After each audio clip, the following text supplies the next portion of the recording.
فاسألوا أهل الذكر إن كنتم لا تعلمون.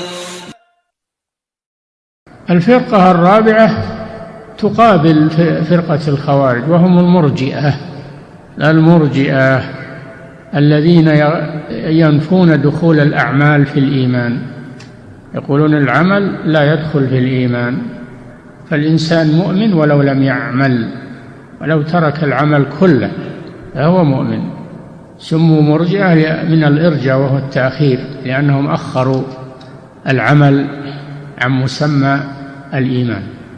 وهم فرق، أشدهم الجهمية الذين يقولون إن الإيمان هو مجرد المعرفة في القلب، مجرد المعرفة في القلب، فإذا عرف بقلبه فهو مؤمن ولو لم يعتقد، يكفي أنه يعرف فقط، فهذا مؤمن عند الجهمية، مجرد المعرفة. الإيمان عندهم مجرد المعرفة.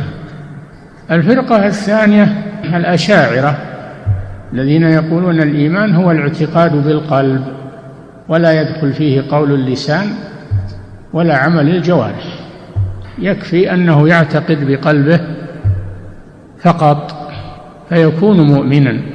والفرقة الثالثة تقابلهم، وهم الكرامية الذين يقولون إن الإيمان هو النطق باللسان ولو لم يعتقد بقلبه، الإيمان هو النطق باللسان ولو لم يعتقد بقلبه.